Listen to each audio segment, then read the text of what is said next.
My role with the Community History Workshop is to help discover the history of the enslaved population that was involved at Rocky Mount Mills. This has been a frustrating part of things because the records don't seem to be available in the Rocky Mount Mills papers, nor the Battle family who owned the Rocky Mount Mills.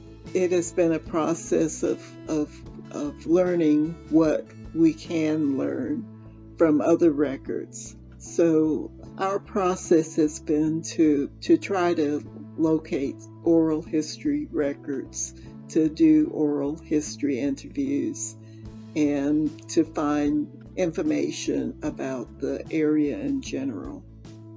Often the initial oral history will give information to start a genealogy record.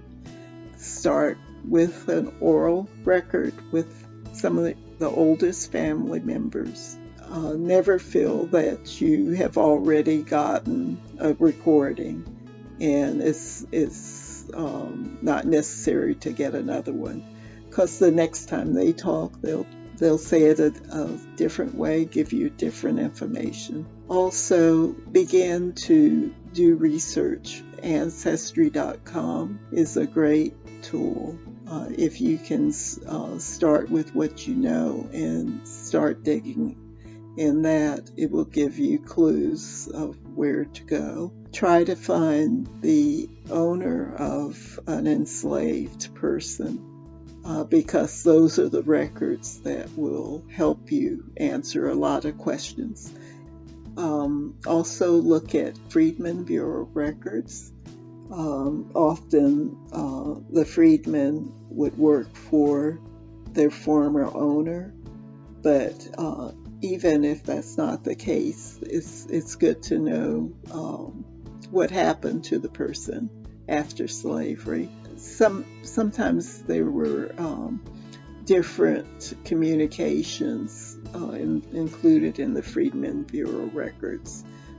Sometimes complaints about the owners, information about the early schools, their fight for education. Also checking state repositories to see if there were a list of cohabitation records. Also local historical societies, or looking at the sites where the enslaved have been kept, finding old maps. I found that the landscape actually had answers.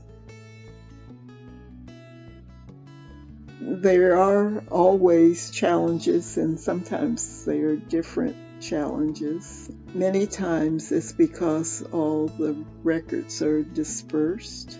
There's the ever-present challenge that slaves are usually just listed by their first name. There's the challenge of recording what you found in a way that can help to piece that together. Be positive, keep looking, never give up. There's always another avenue to look. I find that endlessly the case, that there's always another avenue. So as families begin to do this type of research, you learn more about the community. You learn more about how that community was formed and the different people in the community.